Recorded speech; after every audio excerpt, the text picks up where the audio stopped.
Everyone, welcome back to my channel. आजच्या व्हिडिओमध्ये मी तुमच्यासोबत काही अशा गोष्टी शेअर करणार आहे की ज्या तुम्ही तुमच्या बाळाकरता घ्यायलाच हव्या आहेत. जसं की तुम्हाला माहिती आहे, या चॅनलवरती मी तुमच्यासोबत अशा गोष्टी शेअर करते ज्या मी स्वतः एक्सपिरियन्स केलेल्या आहेत आई झाल्यानंतर. सो आज तुमच्यासोबत हेच शेअर करण्याचा प्रयत्न करणार आहे की कुठल्या कुठल्या गोष्टी आपण बाळांकरता खरेदी करायला हव्या आणि कुठल्या नको. आपण जेव्हा पहिल्यांदा आई होणार असतो त्यावेळेला आपण खूप जास्त एक्साईट असतो आणि बाळाकरता काय घेऊ काय नको असं होतं. आणि बऱ्याचदा डिलिव्हरी व्हायच्या आधी आपण खूप साऱ्या गोष्टी बाळाकरता घेतो आणि मी सुद्धा असंच केलं होतं. पण नंतर मला जाणवलं की अरे, आपण एवढ्या सगळ्या गोष्टी खरेदी केल्यात, पण ह्याच्यातल्या निम्म्यापेक्षा जास्त गोष्टी तर आपण यूज करतच नाही आहे आणि हे आपण वेस्ट ऑफ मनी केलेलं आहे. सो त्याच्यातल्याच काही अशा गोष्टी ज्या की मी प्राऊडली म्हणू शकते ही मी गुड इन्व्हेस्टमेंट केलेली आहे आणि याचा मी पुरेपूर वापर माझ्या बाळाकरता करते आहे आणि त्या गोष्टींमुळे बाळाला सांभाळणं मला सोपं झालेलं आहे. सो त्याच गोष्टी आज मी तुमच्यासोबत शेअर करणार आहे. सो लगेच सुरू करूयात. सगळ्यात पहिली गोष्ट आहे फीडिंग चेअर. बाळ 6 महिन्याचं झाल्यानंतर तुम्ही फीडिंग चेअर यूज करू शकता.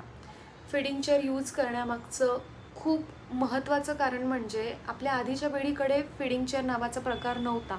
त्यामुळे बाळ घरभर रांगायचं, पळायचं, मग त्याची आई पण त्याच्या मागे पळायची आणि एक घास खाऊ घालण्यामध्ये, एक वाटी संपवण्यामध्ये त्यांना अर्धा ते पाऊण तास जायचा. मग त्याच्यामध्ये ते बाळ पण एक्झॉस्ट होतं आहे, त्याच्यामध्ये आई पण एक्झॉस्ट होती आहे आणि बाळाचं खाण्याकडे लक्ष नाही, जास्त लक्ष खेळण्याकडे. त्यामुळे आपण काय खातोय, आई आपल्यासोबत काय बोलते याच्याशी बाळाला काहीच घेणं देणं नसतं. पण जर आता आपल्याकडे फीडिंग चेअर नावाचा प्रकार आहे तर तो आपण का नाही यूज करायचा. सो जेव्हा आपण फीडिंग चेअरवरती बाळाला बसवतो, सगळ्यात पहिली गोष्ट म्हणजे त्याला सेफ्टी बेल्ट असतो, त्याच्यामुळे बाळ पडण्याची भीती मुळीच नसते. सो फीडिंग चेअरवरती बसवल्यानंतरनं बाळाला इकडे तिकडे पळण्याचा तर काही प्रश्नच येत नाही. त्यामुळं खेळणी म्हणा किंवा जे काही त्याचं दुसरीकडे लक्ष जाणार असतं ते जात नाही. त्याचं लक्ष जातं प्लेटमधल्या खाण्याकडे. आपण काय खातोय, आपल्या प्लेटमध्ये काय आहे, आपली आई आपल्यासोबत काय बोलते आहे, ह्या सगळ्या गोष्टींकडे बाळाचं पूर्ण लक्ष जातं आणि खेळण्यापेक्षा जास्त त्याचं पूर्ण लक्ष खाण्याकडे असतं. त्याचं कॉन्सन्ट्रेशन खाण्यावरती असतं. सो फीडिंग चेअर हा बेस्ट, मी म्हणू शकते बेस्ट गोष्ट आहे तुमच्या बाळासाठी. जेव्हा पण तुम्ही त्याला वरचं अन्न सुरू कराल तेव्हा नक्की फीडिंग चेअर विकत घ्या. आणि बाजारामध्ये खूप महाग फीडिंग चेअर मिळतात, पण काही फीडिंग चेअर ज्या आहेत अत्यंत अफोर्डेबल किमतीमध्ये मिळतात. सो माझ्याकडे जी फीडिंग चेअर आहे ती साधारणपणे मला फक्त 1500 रुपयाला पडलेली आहे आणि खूप छान आहे. त्याचा सेफ्टी बेल्ट पण खूप चांगला आहे, त्यामुळे बाळ पडण्याची भीती नसते. आणि 2 ऑप्शन आहेत त्याच्यामध्ये. तुम्ही एकदम हाय लेवलवरती, म्हणजे आपण जर टेबल खुर्चीवरती जेवायला बसत असू तर आपण बाळाला सोबत घेऊन खायला बसू शकतो आणि आपण काय खातोय, कसं खातोय हे बघून हळूहळू बाळ स्वतःच्या हाताने खायला शिकतं. तुम्ही जर खाली जमिनीवर जेवायला बसत असाल मांडी घालून तर तीच जी चेअर आहे ती छोटीसुद्धा होते. सो ती खाली बसल्यानंतर आपल्या स्वतःच्या लेवलला सुद्धा ती आणता येते. सो या दोन्ही ऑप्शन तुम्हाला तुम्ही यूज करू शकता. सो बेस्ट फीडिंग चेअर आहे. तुम्हाला हवं असेल तर डिस्क्रिप्शन बॉक्समध्ये मी लिंक दिलेली आहे. आता वळूयात पुढच्या गोष्टीकडे. सो पुढची गोष्ट आहे नेल ट्रिमर. बाळ अगदी लहान असतं तेव्हा, म्हणजे मी पर्सनली सांगते की मला नेल कटर यूज करायची खूप जास्त भीती वाटत होती. चुकूनसुद्धा जर बाळाला लागलं नेल कटर तर काय होईल ही भीती मला होती. त्यामुळे हा एक ऑप्शन मला दिसला नेल ट्रिमरचा. याच्या आधी मी बरेचसे व्हिडिओ बघितले की हे उपयुक्त आहे का नाही आहे, तरी पण मी थोडंसं काय म्हणतात डायसी होते की मला हे वर्क करेल की नाही करणार. पण मी हे मागवून बघितलं आणि ट्रस्ट मी, अत्यंत चांगल्या पद्धतीने नेल्स ट्रिम होतात. सो त्याच्यामध्ये जवळजवळ तुम्ही बाळ 1 वर्षाचं होईपर्यंत तुम्ही वेगवेगळे त्याच्यामध्ये टूल्स दिलेले आहेत, वेगवेगळे हेड त्याच्यामध्ये दिलेले आहेत. इलेक्ट्रिक नेल ट्रिमर आहे ते आणि खूप छान पद्धतीने नेल ट्रिम होतात. त्याच्यातनं कट करायची गरज पडत नाही, ते ट्रिम होतात. आणि मेन म्हणजे बाळाचे नखांना खूप वाढ असते लहानपणी, खूप पटापट. म्हणजे लिटरली मी माझ्या मुलीचे दर आठवड्याला नेल ट्रिम करते. सो नेल कटर यूज करायच्या ऐवजी मी हे यूज करते आणि ते खूप सोपं आहे यूज करण्याकरता. त्याच्यामध्ये 2 सेल टाकले की ते खूप भरपूर दिवस चालतं आणि 1 वर्षापर्यंत तुम्ही ते यूज करू शकता. त्याचीसुद्धा लिंक मी डिस्क्रिप्शन बॉक्समध्ये देत आहे. आता वळूयात पुढच्या गोष्टीकडे. Play mat. बाळ रांगायला लागलं की तुम्ही हे प्ले मॅट खरेदी करायलाच हवं. कारण सांगते, एकतर असा छान फोम असतो त्याच्यामध्ये. बाळ रांगायला लागलं की ते 1000 वेळा पडतं. सो त्यामुळं जेव्हा आपण बाळ त्या मॅटवरती पडतं तर त्याला इजा होत नाही. जमिनीवर पडलं तर ते खूप जोरात लागतं किंवा आपण सतरंजी म्हणा, चटई म्हणा, काही यूज केलं तरी बाळाला जोरात लागतं. पण हे मॅट जे आहे हे एकदम जाड आहे आणि छान त्याला आतमध्ये फोम आहे. त्याच्यावरती मस्त चित्र वगैरे काढलेली आहे कार्टूनची.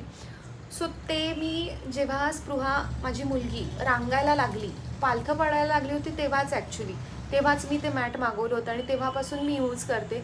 अत्यंत छान आहे, भरपूर मोठी आहे. आपली चटई जशी असते त्या साईजची मोठी अशी मॅट आहे ती. सो त्याच्यावरतीच ती खेळते. खूप छान फोम आहे त्याचा, प्लस प्रोटेक्शन खूप छान मिळतं त्याच्याने बाळाला. सो ही तुम्ही यूज करू शकता जेव्हा बाळ तुमचं रांगायला लागेल तेव्हा. सो याचीसुद्धा लिंक मी डिस्क्रिप्शन बॉक्समध्ये देते.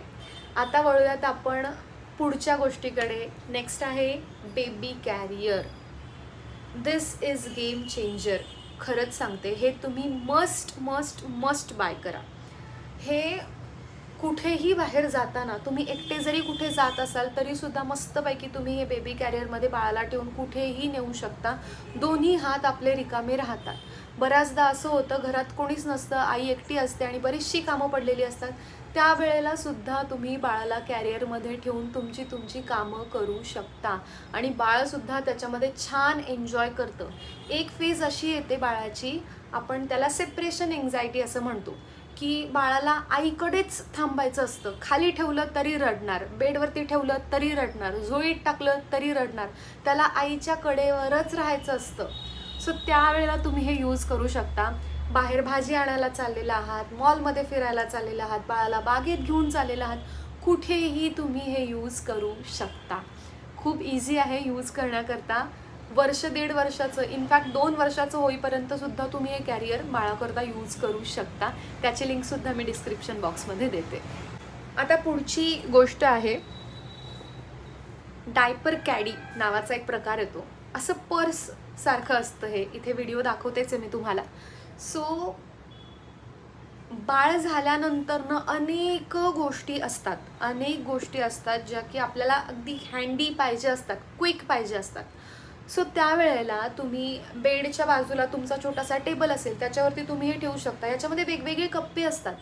सो त्यामध्ये तुम्ही नेल ट्रिमर असेल बाळाचं, डायपर्स असतील, दुपटी असतील किंवा बाळाची बॉटल असेल दुधाची, बाळाचं लंगोट असेल, त्याचे छोटे छोटेसे कपडे असतील जे की रेग्युलर तुम्ही यूज करताय, या सगळ्या गोष्टी तुम्ही त्या डायपर कॅडीमध्ये ठेवू शकता.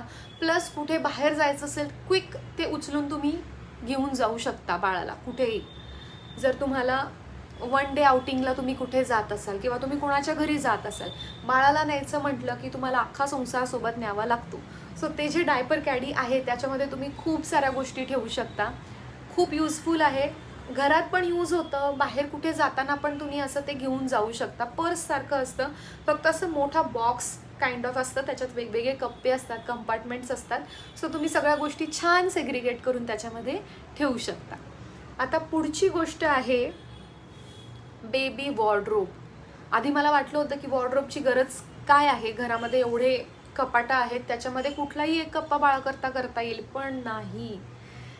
बाळाचे एवढे कपडे असतात, त्याचं एवढं सामान असतं की आपलं अख्खं कपाट पण त्याला पुरत नाही.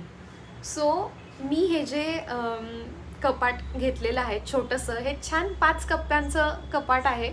फार मोठं पण नाही आहे, फार छोटं पण नाही आहे. खूप छान पद्धतीनं याच्यामध्ये तिच्या सगळ्या गोष्टी मावतात. 5 कप्पे आहेत त्यामुळं 1 कप्पा तुम्ही तिच्या बाळाच्या सगळ्या औषधांकरता करू शकता.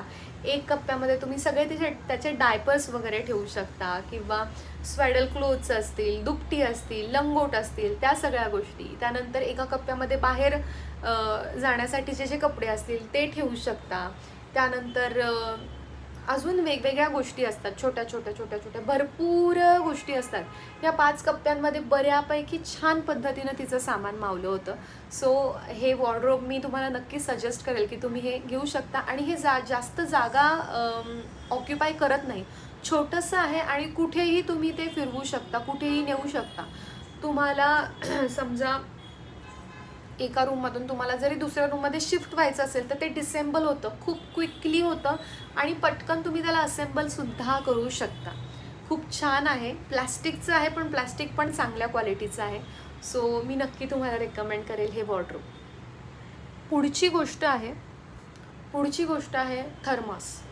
थर्मॉसची बॉटल, ज्याच्यामध्ये पाण्याचं टेम्परेचर जे आहे ते बऱ्यापैकी 24 तासांकरता ज्या टेम्परेचरमध्ये आपण त्याच्यात पाणी टाकू त्याच टेम्परेचरवरती ते राहतं.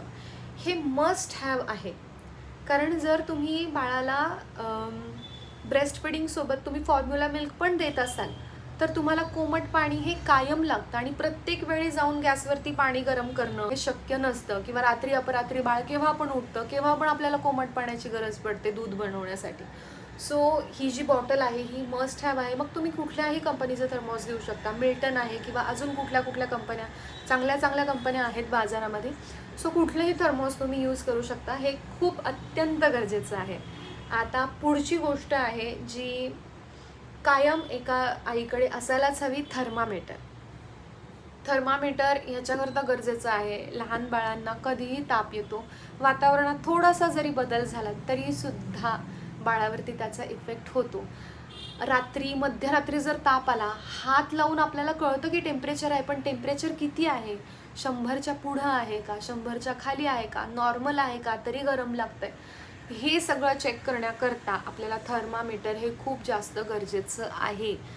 मध्यरात्री आपण अचानकपणे बाळाला कुठल्या हॉस्पिटलमध्ये नेऊ शकत नाही. सो त्यावेळेला आपल्याला आधी गरजेचं आहे की ताप किती आहे हे चेक करणं. जर आपल्याला वाटलं की नाही हे एक्स्ट्रीम लेवलचं झालं आहे, तुम्ही क्विक डिसिजन घेऊ शकता हॉस्पिटलमध्ये जाण्याचं. पण जर कंट्रोलमध्ये असेल, तरी थोडंसं तापमान आहे पण कंट्रोलमध्ये आहे, मग तुम्ही सकाळपर्यंत ॲटलिस्ट वेट करू शकता.